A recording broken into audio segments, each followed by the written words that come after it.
La chirurgie orthopédique française est très inquiète finalement des différentes dispositions qui ont été prises par le gouvernement, soit au travers du règlement numéro 8, qui finalement à terme peut amener la fin du secteur 2, en garrottant ce secteur 2, pour finalement gérer le problème des dépassements d'honoraires ou des renoncements aux soins des patients, qui est l'essentiel. Je rappellerai quelques chiffres qui sont au niveau européen. Très clair. La France est le pays de l'OCDE qui a le nombre de consultations par habitant par médecin le plus élevé. Deuxième chose, le gouvernement, il y a de nombreuses années, a mis en place le parcours de soins pour l'orientation par les généralistes auprès des spécialistes. Et c'est ce qui a entraîné la baisse de consultations spécialistes. Enfin, renoncer aux soins, c'est pas renoncer aux soins pour des raisons financières. Seulement 1% des patients qui ne sont pas forcément à la sécurité sociale ou n'ont pas forcément de mutuelle, seulement 1,5% des patients renoncent pour des raisons financières. Beaucoup renoncent simplement aux soins. Le renoncement aux soins, c'est renoncer aux soins même qui ont été dispensés par un praticien spécialiste.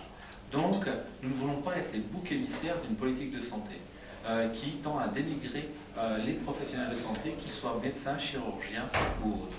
Et l'avenant numéro 8, finalement, c'est une grosse goutte d'eau qui a fait déborder le vase devant cet ostracisme qui a considéré que les chirurgiens orthopédistes, les chirurgiens et les médecins sont la cause du déficit du système de santé. Les petits dépassements d'honoraires, à côté des problèmes de lunettes, à côté des problèmes autres gérés normalement par la mutuelle, c'est une toute petite goutte d'eau et ça a permis depuis les années 80, grâce à Raymond Barre à l'époque, de compenser la fuite de l'UNCAM et des différents gouvernements dans le remboursement des soins. Et on voit aujourd'hui, qu'est-ce qu'on voit aujourd'hui? Que non seulement la chirurgie atteinte, mais le remboursement des médicaments, etc.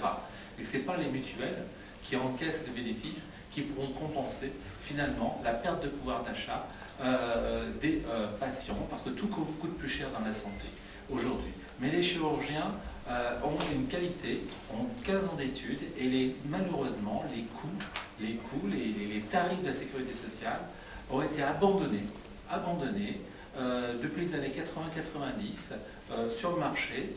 Nous ne pouvons pas, nous, praticiens, du fait de l'augmentation des charges, du fait des problèmes de responsabilité civile, compenser ce manque à charge. Il y a aussi l'inflation, un mot qui est toujours banni, 2% d'inflation.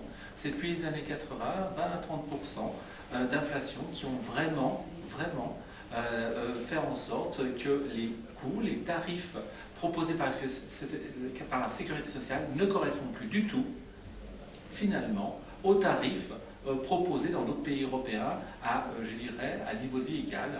Par exemple, une prothèse de hanche en France est à moins de 500 €, 480 €. En Allemagne, elle est à plus de 1500 € comme en Hollande. Une voiture allemande pour le chirurgien. Une voiture allemande, vous ne la payez pas 3 fois plus cher en France. Vous ne payez pas 3 fois plus cher l'électricité en France qu'en Allemagne. Finalement, ces 15 ans d'études sont très peu rémunérés. Les internes vont petit à petit fuir la chirurgie, car finalement, comment retrouver son investissement? Deuxièmement, on paye un médecin pour son éthique avant que son acte. Et si on vaut cher, c'est parce qu'on a avant tout une éthique pour les patients. C'est nous qui protégeons les patients, c'est nous qui les orientons, c'est nous qui les suivons, qui les mettons en phase avec leur rééducation, avec leur récupération, en tout cas en chirurgie orthopédique. Et donc, si nous ne payons pas les médecins, si nous ne payons pas les chirurgiens à leur juste valeur, eh bien, à terme, la médecine française sera en danger. Et c'est vraiment l'ensemble de la chirurgie orthopédique et la chirurgie et la médecine qui est en danger. Nous considérons aussi que les médecins généralistes sont sous-payés par rapport à leurs collègues étrangers, du fait de la qualité des soins qui est demandée aujourd'hui et réclamée par les patients. Il n'empêche que la chirurgie est en danger aujourd'hui en chirurgie orthopédique, et c'est vraiment l'ensemble de la chirurgie qui demande à Marisol Touraine de revenir et de renégocier l'avenant numéro 8, car vraiment on est très inquiet sur le devenir à terme de la chirurgie orthopédique en France.